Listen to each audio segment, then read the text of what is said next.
capítulo de número 6.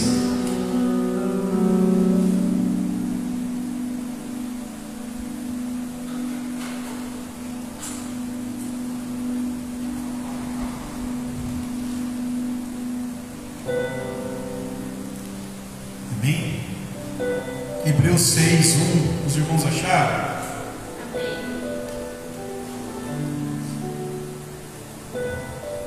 Diz assim: por isso, deixando os princípios elementares da doutrina de Cristo, avancemos para o que é perfeito, não lançando de novo a base do arrependimento, de obras mortas e da fé em Deus, o ensino do batismo e da imposição de mãos, da ressurreição dos mortos e do juízo eterno, e faremos, se Deus o permitir. Amém? Que o Senhor nos abençoe diante da sua palavra. Irmãos, aqui tem 6 elementos que basicamente estudo de fundamentos que nós fazemos, não que seja respaldado neles, mas aqui está a base da fé cristã. E na fé, a nossa fé deve estar embasada aqui. E o que acaba acontecendo, irmãos, é que o escritor aqui, como eu disse para os irmãos, eu acredito que seja Paulo, ele diz que é para nós deixar os princípios elementares, ou deixar as coisas básicas da fé, que no caso seriam esses fundamentos aqui que nós lemos. E aí ele fala a respeito do arrependimento das obras mortas e da fé em Deus e da doutrina dos batismos. Hoje eu quero falar um pouquinho sobre a doutrina dos batismos. Amém? Temos aí 1h30 de culto para nós falarmos, brincadeira, sobre a doutrina dos batismos. Irmãos, o próprio texto aqui já diz batismos, é igual dízimos. Lá em Malaquias 3,10 diz: trazei todos os dízimos. Claro que é o dízimo da lei ali, e nós não praticamos esses dízimos, mas existe um princípio, mas é dízimos. Da mesma forma, batismos. Então, ou seja, mais de um. E o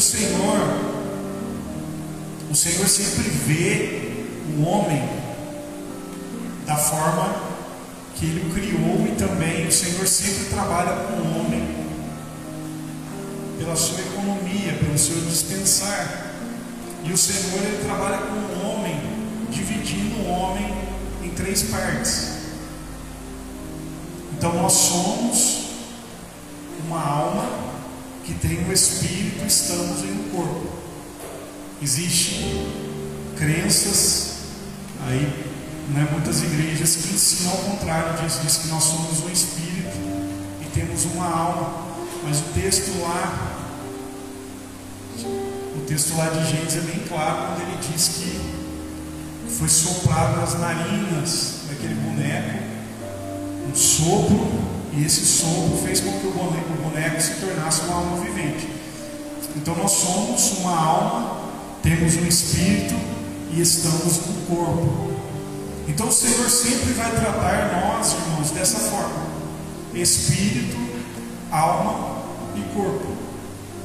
Então tudo que Deus fez, Ele trabalhou o homem dessa forma.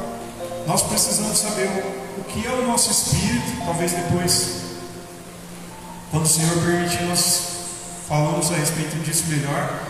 O que é o nosso espírito, o que é a nossa alma e o que é o nosso corpo. Não podemos ultrapassar os limites, embora um está colado no outro, como o tabernáculo. Do átrio para o santo lugar havia uma porta. Do santo lugar para o santíssimo havia uma porta. Uma ligação, da mesma forma. Da mesma forma somos nós. A porta é uma ligação entre a alma e o corpo, entre o espírito e a alma. Há ligações no nosso corpo. E o Senhor sempre vê dessa forma. E Ele trabalha dessa forma no homem. Por isso que, quando nós olhamos para Paulo, ele vai dizer que nós fomos salvos, estamos sendo salvos e seremos salvos. Fomos, estamos e seremos. Por que Paulo fala dessa forma? Porque ele vê a salvação nos 3 pontos. A salvação no espírito, fomos. A salvação na alma, estamos sendo. E a salvação no corpo, seremos. Porque a salvação no corpo é a glorificação. A salvação na alma é a santificação. E a salvação no espírito é a justificação. Então não podemos, irmãos, ultrapassar um limite ou os limites. Então, para cada parte do corpo do homem, o ser tripartido do homem, o Senhor criou, ou o Senhor colocou um batismo. E aqui, se nós formos estudar bem, Hebreus 6 dá muito bem a entender que é como se tivesse alguém entrando no santuário, porque ele vai passando por ciclos. Então o escritor diz a doutrina dos batismos. Então, se somos tripartido, logo deve-se ter um batismo para o corpo, um batismo para a alma e um batismo para o espírito. Amém? Os irmãos estão entendendo? Amém? Então tem um batismo, se somos tripartido, tem um batismo para o corpo, um batismo para a alma e um batismo para o espírito. Nós precisamos entender isso. Qual é o batismo para a alma? Eu vou começar melhor dizendo para o corpo. Qual o batismo para o corpo? O batismo do corpo, ele é algo físico. Então logo você vai lembrar da água. Para tratar o corpo, o Senhor trata algo físico. Logo é a água. Então o batismo do corpo é o batismo nas águas. Que todos nós temos que, como que professamos a fé no Senhor, temos que fazer. Tem pessoas que elas acham que se eu me batizar e depois eu cair na fé ou retroceder, vai ser pior. Para mim não existe isso, irmãos. Pecador é pecador. Pecador que não se arrepende é pecador que não se arrepende. As pessoas às vezes vêm, frequentam a igreja um período, vêm, estão na comunhão com os irmãos e elas têm esse problema quanto ao batismo, porque inventam um monte de coisas. E o batismo nada mais é do que quando alguém tem no seu coração: eu morri para o mundo e agora quero viver para Deus. Ali ele já está, já é uma realidade para ele o batismo que ele vai passar nas águas. Agora, se alguém passar pelas águas sem ter essa realidade no seu coração, esse alguém apenas mergulhou. Esse alguém apenas foi lá, colocou, eu não gosto muito, mas nós colocamos aquela roupa branca. Eu prefiro uma camiseta, acho mais bonita. Mas colocamos aquela roupa branca lá, aquela bata e mergulhamos lá. É um mergulho. Se a pessoa não tiver isso dentro do seu coração, que ela está morrendo ou morreu com Cristo na sua morte e agora viverá com Cristo na sua vida. Então, o batismo nas águas é para o corpo do homem. Todos os irmãos, é um ato de fé pública. Todos os irmãos que se convertem, que se ajuntam ao Senhor, devem passar por esse batismo. E depois vamos para a alma. Não necessariamente é dessa forma que o Senhor trabalha, mas vamos para o batismo da água. Qual é o batismo da alma, irmãos? O batismo da alma é o batismo de fogo. Aí logo alguém vai dizer: ah, então eu dar aquela sapateada, eu correr no culto, é o batismo de fogo? Não. A Bíblia diz que há muitas manifestações, mas o Espírito é o mesmo, que opera tudo em todos. Então, para cada pessoa, ela age de uma forma. Tem irmãos que riem, tem irmãos que choram, tem irmãos que correm, tem irmãos que querem pular. Isso não é batismo de fogo. Isso é reação do corpo ao Espírito do Senhor, a presença do Senhor. Batismo de fogo está ligado à purificação, a caráter. Está ligado a caráter. Por isso que lá na primeira aliança, quando Isaías recebe uma brasa de fogo na boca dele, ele disse: a minha iniquidade foi removida, porque eu sou um homem de impuros lábios. Então o batismo de fogo é deixar o Senhor moldar o nosso caráter. A Bíblia diz que o Senhor vai trabalhar em nós como um ourive, está lá em Malaquias. Ele será como o sabão dos lavadeiros e o fogo dos ourives. O Senhor quer trabalhar em você e trabalhar em mim, dia após dia. Fogo de Deus, para nos purificar. Assim como o Senhor trabalha, claro que numa tipologia, como o ourive trabalha na prata, o Senhor quer trabalhar em nós, ir trabalhando em nós, até que nós possamos ter um caráter aprovado pelo Senhor. Isso é toda uma vida. E quem não for, ou quem não mudar o caráter dele, então haverá um fogo de purificação, que nós lemos aquele dia aqui em Mateus, o guiana de fogo. O texto diz: eu vos batizarei com o Espírito Santo e com fogo. O Senhor quer trabalhar a nossa santificação aqui. O Senhor quer trabalhar a nossa santidade aqui.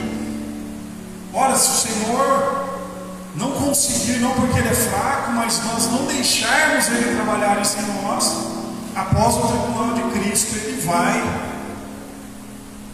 queimar as nossas obras, ou Ele vai nos batizar com fogo. Para quê? Para que nós possamos entrar no nível de santificação e depois a glorificação. Então deixe o Senhor batizar você hoje no fogo. Amém? Que eu possa deixar o Senhor tascar uma labareda de fogo em mim, me acender. Para quê? Para não precisar depois. E o último dos batismos, que é o primeiro na verdade, batismo no Espírito, ou batismo com o Espírito. Irmãos, nós precisamos entender que existe um revestimento, ou melhor dizendo, um preenchimento interno e um revestimento externo. Então tem muitas igrejas, inclusive eu já ensinei, que a evidência do batismo no Espírito é falar em línguas. Mas a verdade é que todos que creem no Senhor são batizados nesse Espírito. Todos que creem. Línguas é dom.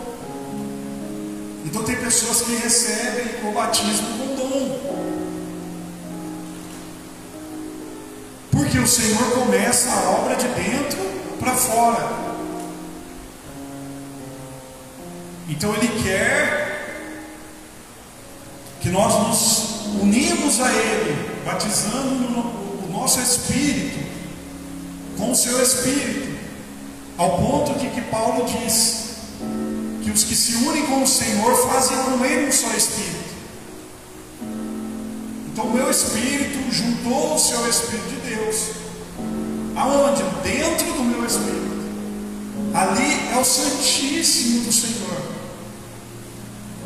E aí a ideia é que dali saia todos os outros comandos.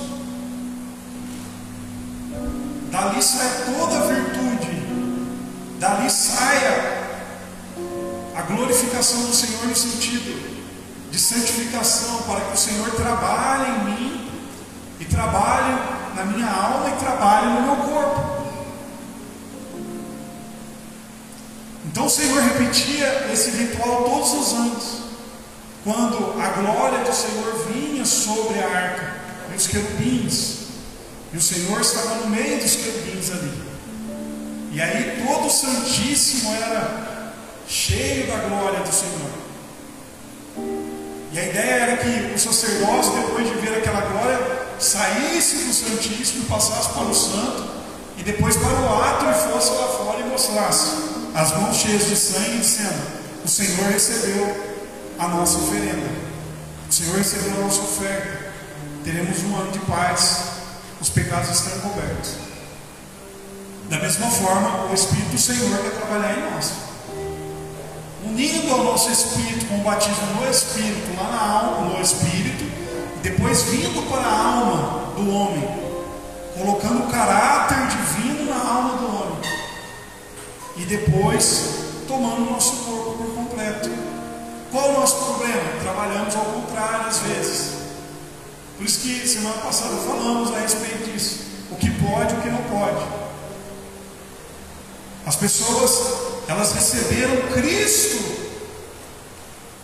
no seu espírito, mas esse Cristo ainda precisa ser formado. Paulo diz isso: sofro dores de parto até que Cristo seja formado em vós. Então Cristo, uma linguagem bem simples, Cristo é um bebê, um recém-nascido no homem, dentro daquele homem. E aí Cristo tem que se formar naquele homem. E aí é onde que nós às vezes barramos a obra do Senhor. Porque quando Cristo está pleno no nosso espírito, porém quando Ele vai para a nossa alma, aí Ele encontra cura, Ele encontra, melhor dizendo, feridas, Ele encontra doenças na alma, feridas na alma, falta de perdão e outras coisas mais. Então o Senhor quer nos purificar na alma com o seu fogo. Para quê? Para que Ele viva e se expresse plenamente no homem. Amém? Então o Senhor quer trabalhar no homem dessa forma, de dentro para fora. Por isso o Senhor criou esses mecanismos do batismo. Por exemplo, os discípulos receberam o Espírito do Senhor quando Ele passou pela parede, soprou-lhe sobre eles, e depois receberam a cobertura do Senhor. Lá em Atos 2, quando o Espírito do Senhor desceu sobre eles, que eles estavam assentados. É da mesma forma em nós. O Senhor vem dentro de nós e Ele vem nos cobrindo. Essa cobertura está mais ligada quando nós estamos reunidos como igreja. Poderíamos dizer que é um Deus micro quando estamos sozinhos no quarto, no nosso devocional, andando por aí, e um Deus macro quando estamos todos reunidos. Então o Senhor deseja trabalhar dessa forma no homem, que nós possamos não privar o Senhor, amém? Que você não prive o Senhor de trabalhar na sua vida. O Senhor está pleno no seu espírito. Você recebeu a plenitude, a Bíblia diz isso, porque temos recebido a sua plenitude, graça sobre graça. Jesus diz lá em João 17: eu reparti com eles da glória que tu me deste. Recebemos esse Espírito todo glorioso da parte do Senhor dentro de nós. O Deus triuno mora em nós. O Pai é o Espírito, o Filho é o Espírito, e o Espírito é o elo de ligação entre os dois, e Ele está em nós. E agora temos que deixar esse Espírito transbordar na nossa alma, e Ele tomará conta do nosso corpo por completo, amém? Então deixe isso, que isso não seja só uma tese teológica de um culto de quarta-feira que nós falamos de fundamentos da fé, mas que isso seja uma vivência diária. Acorde cedo e fala: Espírito do Senhor, me conduz nesse dia. Que não sejamos rebeldes ao ouvir a voz do Senhor, não sejamos rebeldes ao ouvir a indução do Senhor. Por que nós temos tanta dificuldade de mudar, irmãos? Porque constantemente ouvimos a voz do Senhor nos conduzir. falando dentro de nós, ou às vezes num louvor, numa pregação de outro irmão, ou até aqui na igreja, o Senhor nos conduzindo, não faça isso, não mexa ali, e continuamos. Tem coisas da nossa vida que era para nós termos parado e vencido há muito tempo. Por isso que Paulo escreve aqui e diz: vocês precisam abandonar os rudimentos iniciais da fé, que é essas coisas que eu estou falando. Vocês precisam ser maduros na fé. Não tem necessidade de falarmos, Paulo dizendo, em outras palavras, sempre das mesmas coisas com vocês. Então, irmãos, que nós possamos pedir para o Espírito Santo do Senhor trabalhar no nosso espírito, de uma forma que Ele tome a nossa alma, deixarmos esse trabalhar do Senhor, não resistir ao Senhor. Ao ouvirdes a voz do Senhor teu Deus, não endureçais o vosso coração. Foi isso que os hebreus fizeram no caminho do deserto. Ouviram a voz do Senhor, mas endureceram o coração. Então, se o Senhor falar faça, faça. Se o Senhor falar deixe, deixe. Se o Senhor falar comece, comece. Senão, vamos ficar rodeando em círculos, andando em círculos, andando em círculos, até que morremos no caminho. Amém? Então, guarde isso na sua vida. 3 batismos: um para o corpo, um para a alma e um para o espírito. O Senhor que começou a boa obra em nós, Ele vai terminar, irmãos. Nada impedirá o Senhor de terminar a boa obra dele, mas nós podemos retardar essa obra. Então não retarde a obra do Senhor na sua vida. Fala: estou aqui, Senhor, para cumprir tudo aquilo que o Senhor escreveu a meu respeito. Amém? Glória a Deus.